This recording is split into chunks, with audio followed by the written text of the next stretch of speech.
Hello everyone, কথা ধারাবাহিকের আজকের পর্বে দেখতে পারবেন প্রত্যয় ঋতুকে প্রপোজাল দিলে ঋতু সেটা অ্যাকসেপ্ট করে নেয়, কিন্তু বলে একটাই সমস্যা, ওসি সরকার আমার মা।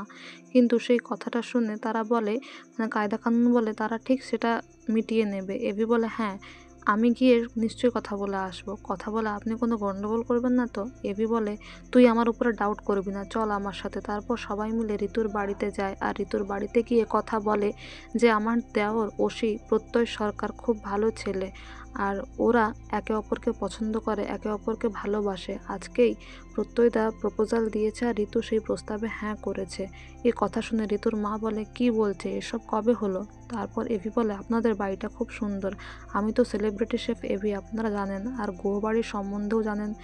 HOF শশীভূষণ গুহ, তার সম্বন্ধেও আপনারা জানেন। আমি বড় দাদা হিসেবে বলতে এসেছি, এরপর আমার পিপি মানে আমার পিসিয়া প্র্যাটি মানে প্রত্যয় আর HOF মানে বাড়ির গুরুজন তারা এসে বিয়ের পাকা কথা বলে যাবে। তারপরে ঋতুর মা বলে পাকা, এই ছেলেটা বড্ড পাকা, উড়নচণ্ডী এক ছেলে। তারপর কথাকে বলে ও তোর বর না, এ বাড়িতে অতিথি হয়ে এসছে, তাই কিছু বলতে পারছি না, কিন্তু ছেলেটা বড্ড পাকা। তাছাড়া ওর ফোনে ও অনেক ভিডিও বানায়, চারিদিকে শুধু মেয়ের ছড়াছড়ি। দাদা যেরকম ভাইও সেরকম হবে, ওই বাড়িতে কিছুতেই ঋতুর বিয়ে হবে না। আর তাছাড়া US থেকে ছেলে দেখতে আসছে, ওখানেই ঋতুর বিয়ে আমি দেব। তাছাড়া তোর বরের চরিত্রটাও ঠিক নেই, উড়নচণ্ডী পাকা ছেলে কোথাকার। তারপর এভি কথাকে বলে তুই কেন কোনো প্রতিবাদ করলি না? কথা বলে এই কথাগুলো শোনা আপনার দরকার ছিল, তার কারণ চারিদিকে ওই নেকি মেয়েগুলো আপনার ঘুরে বেড়াতো। এভি বলে আমার ফ্যানদেরকে নেকি বলবি না। কথা বলে আমি জানি আপনি মানুষটা ভালো, আমি এক্ষুনি প্রতিবাদ করে আসছি। তারপর ঋতুর মাকে গিয়ে বলে তোমার মেয়েকে তুমি কোথায় বিয়ে দেবে সেটা পরের কথা, কিন্তু আমার বরের সম্বন্ধে খারাপ বলবে না। আমাকে বিয়ে করার পর থেকে অন্য কোনো মেয়ের দিকে চোখ তুলে তাকায়নি, মানুষটা খুবই ভালো।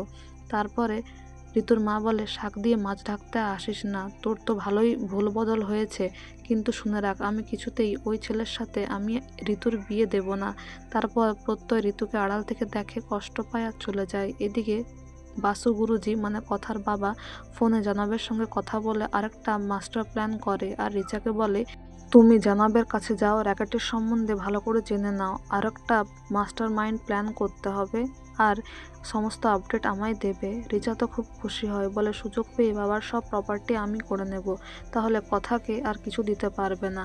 তারপর এদিকে প্রত্যয় তো খুব কান্নাকাটি করতে থাকে, ঋতুর সঙ্গে তার বিয়ে তার মা হতে দেবে না বলেছে। তারপর সে সুইসাইডও করতে চায়, কিন্তু এভি বলে তুই পুলিশ, তোকে একটা বড় সিদ্ধান্ত নিতে হবে, নিজের সিদ্ধান্ত তোকে নিজেকেই নিতে হবে, আমরা বাইরে আছি, তুই ডিসিশন নে, হলে জানাবি।